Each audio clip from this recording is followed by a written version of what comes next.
She was the most beloved queen in the kingdom's history. At the height of her power, she gave it all up. Her reason left the kingdom speechless. Queen Abena had ruled for 15 years. She remembered names, not just chiefs and advisors, but farmers who came to petition, children she had met once. She listened, genuinely.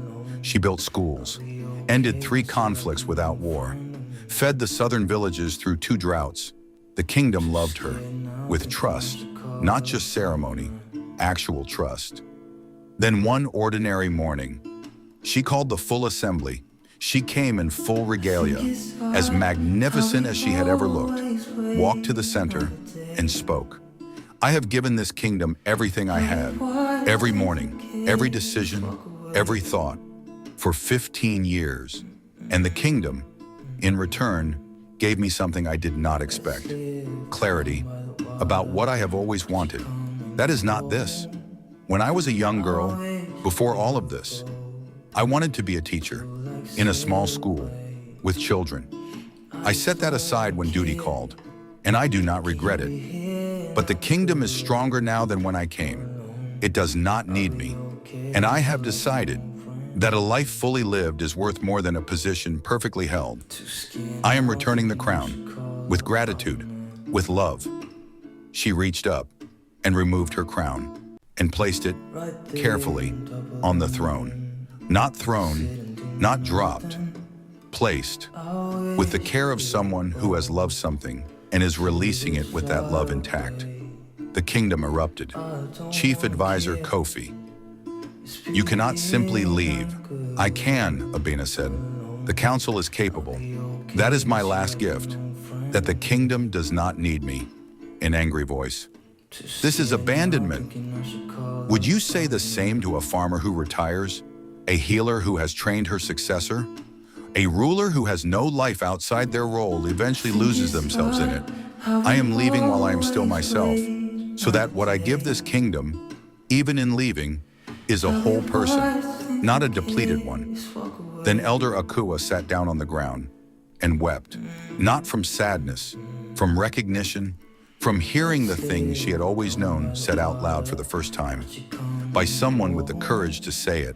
Others felt it too, the farmer who had given up painting, the warrior who had wanted to write, each one feeling, in the Queen's words, their own unlived life looking back at them. Abena left 3 days later, with clothes, books, seeds.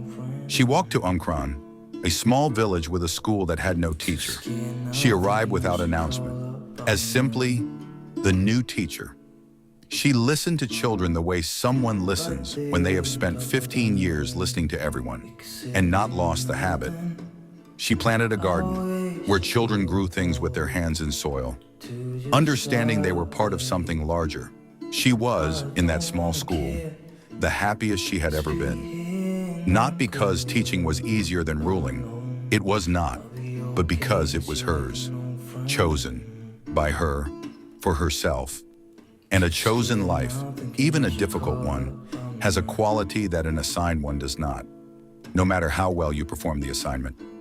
Old Tortoise came 1 year later, found her on her knees in the garden. Was it worth it? He asked. She looked at her soil-covered hands. Yes, she said. Why? Because this is mine. Not the way the kingdom was mine. The kingdom was mine to steward. This came from inside me, not outside. And every day I am here, I feel something I did not feel in 15 years of ruling. Not pride, not purpose, presence, complete, unperformed, real. And that is worth everything I gave up to get here. Tortoise spoke.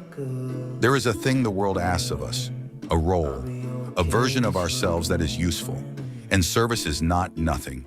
Giving yourself to something that needs you is one of the most meaningful things a person can do. But there is a cost that is rarely named. When you spend everything on what the world needs, the self that had something it wanted to do waits in a very small space for a very long time. Queen Abena gave 15 years, fully, completely, then listened to the self that had been waiting and said, "It is time." That is not selfishness. That is the recognition that a life fully lived requires living, not just serving, not just performing, but also being what you are. What was there before the duty, before the role, before the crown? A life fully lived is worth more than a position perfectly held.